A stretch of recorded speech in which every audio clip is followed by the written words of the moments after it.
Well, I like the category of weird fiction because it's hard to commodify it. And in our capitalist society, things that are commodified become fairly worthless very quickly. Even a term like cli-fi or climate fiction can be devalued because it's subsumed by capitalism. So there will never be a part of the bookstore called weird fiction. I've been very blessed to be surrounded by an abundance of nature, growing up in the Fiji Islands, where you were just outside in the wilderness all the time, and then coming to Florida and living in parts of Florida that are as biodiverse as anything in the world. I think North Florida is the 20th most biodiverse place in the world right now, and so you're surrounded by it. It influences your work. It suffuses it. You start out by maybe being a bird watcher, and then suddenly you're telling stories about birds.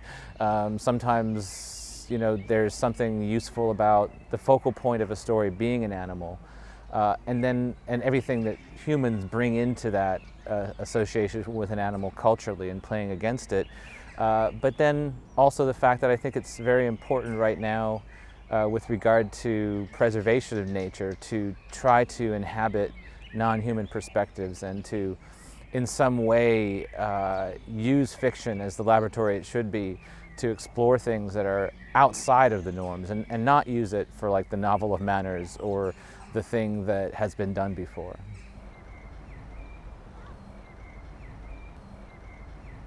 The role of the storytelling in the Antropocene is definitely a puzzle because, for example, to show the non-human, you sometimes have to use experimental or unusual literary technique.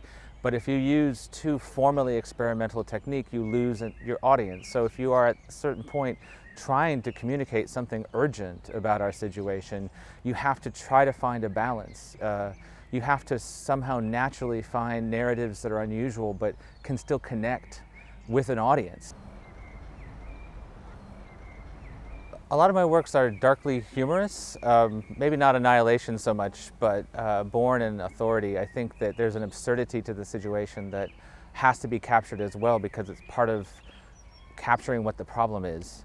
And one of the absurdities is simply that we're so stupid and our systems are so stupid, and yet we think they're so logical. And so in the dysfunction there is something that is important to explore in fiction and allows you to express something other than dystopia because you're expressing it not just through something that's depressing, but something that understands the surreal disconnect of it.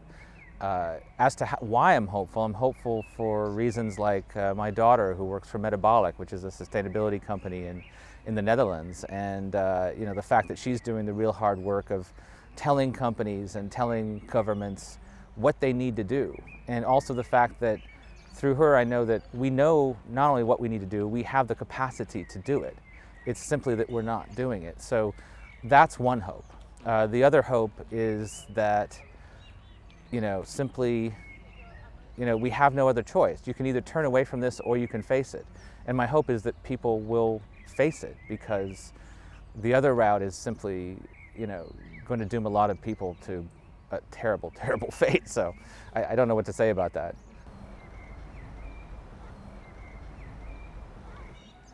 I think that the natural sciences can learn a lot from fiction in terms of these modes of storytelling, because a lot of scientists express frustration to me about how they can get their message out, because that's not their primary job. Their primary job is the research and the actual benchmarks for public policy. But then they have to express themselves, and if they don't express themselves in a way that connects, then suddenly they feel like they're part of the problem, which is a terrible thing because they're the ones who are feeling the brunt of climate change because they live in it every day. So there is that.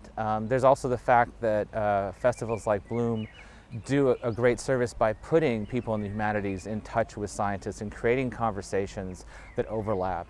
Even within the sciences, you hear lament about how unfortunately, there have been too many specialists in the past, and the solutions for climate change require generalists with vast amounts of knowledge, and that applies to beyond science. That applies to the soft sciences and also to the humanities, and finding solutions that are, in part, also oddly in our post-factual age about how you communicate them, which shouldn't have to be part of it, but has to.